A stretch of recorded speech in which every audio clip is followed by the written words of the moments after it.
What's up, dito ba lang, no? May mga natutulog na kasi. Pero gusto ko mag-freestyle, man. Bawi ako lang si Delo. Pero di ko narinig yung mga tira niya. Yan. Tignan lang natin kung aabot pa ako sa Jaipur. Ay, yung mga maglalpas sa Inotil. Yaw. Dito ba lang?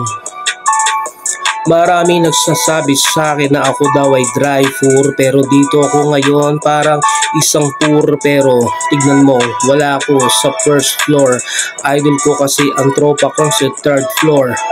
Umiinom ako ngayon na mag-isa, na parang bawang at sibuyas ginisa. Di bali nang mabulol, wag lang magkamali, kasi maraming Pilipinong ulol na akala mo magaling ang sarili.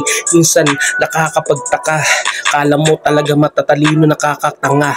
Katulad ni Akatanga, pero okay lang to, freestyle naman talaga. Pero anong oras na? 7:47, pagkatapos magugutom pupunta ka ng 7-Eleven para bumili ka ng siopaw. Nandito ko ngayon, ang utak ay katalinuhan nag-uumapaw. Kaya nga sabi nila ako daw ay wak, pero okay lang, wag mo kong kalabanin, di ba? Kasi si Tito Badang ay galit na naman, sabi offbeat, pero okay lang to, please lang pakinggan mo, hindi ako kumain ng meat. Ngayon pulutan ko ngayon ay galunggong, sinigang, pero hindi ako gunggong. Sa mga taong mahihinang nilalang, makikita at makikita mo sa pagmumukha ko kung gaano ako magtutugma, bro. Nagbasa ako, nagbukas ng libro. Ito mga pahina na hindi mo kayang pasukin to. Si Tito Badang, simple lang mag-freestyle do. Kung marami akong kainuman, tangina mas wild ako. Kaya halika, dito ka sa aking pahina. Mahina mga makina nyo, ikaw ay magpahinga.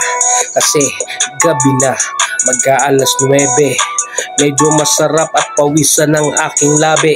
Dinadampian ng alak 2x2 o gin. At kung tawagin pagkatapos mo mag-gym, uminom ka lagi para masarap ang inuman parate. Yo, sama-sama tayo dito, pinaka-paborito, si Badang na Tito. Ang sarap ng aking pulutan, dulutan. Lalaban ka ba sa akin ng suntukan? O baka na masabunutan?